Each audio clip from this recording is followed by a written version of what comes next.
నిన్ను ప్రేమిస్తున్నానని చెప్పాను, ప్రాణం పెడతానని చెప్పాను, నీకోసం ఇంత చేస్తానని చెప్పాను, కానీ దొరికిపోయాను, నిలవలేకపోయాను. కానీ నన్ను ఇంకా ప్రేమిస్తున్నానని మాట్లాడుతున్నావా నీ చూపు ద్వారా ప్రభువా? వెలుపలికి పోయి సంతాపపడి ఏడ్చి, ఏ విషయంలోనైనా సరే మనకున్న కాన్ఫిడెన్స్ని విరగొడతాడు ఆయన. మన బుద్ధి ఏంటో, మన బతికేంటో మనకు అర్థమయ్యేటట్టు చేస్తాడు ఆయన. చెప్పండి, ఇప్పుడు పేతురు నమ్మకస్తుడా, యేసయ్య నమ్మకస్తుడా?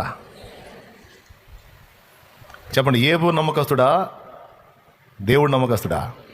యా,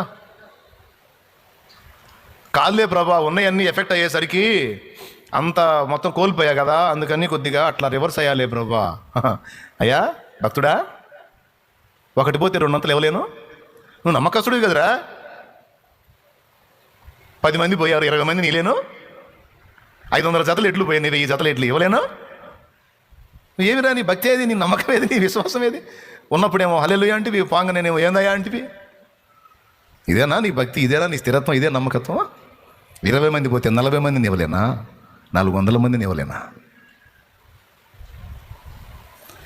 అట్లా మన బుద్ధులు మనకు బయటపడేటట్టు చేస్తాడండి ఆయన. అక్కడ విరగొడతాడు మనల్ని, విరగొట్టి ఎక్కడికి తీసుకొస్తాడో తెలుసా?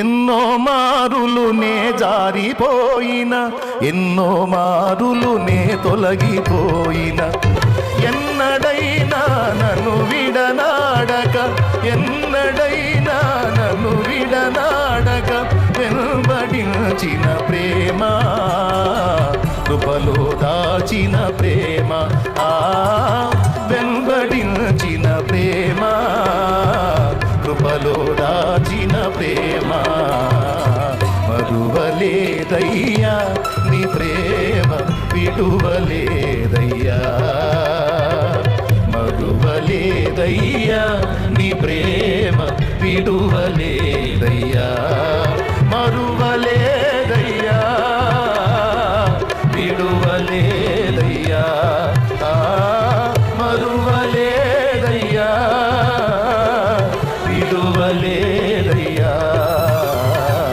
మరువలేదయ్యా నీ ప్రేమ, విడువలేదయ్యా.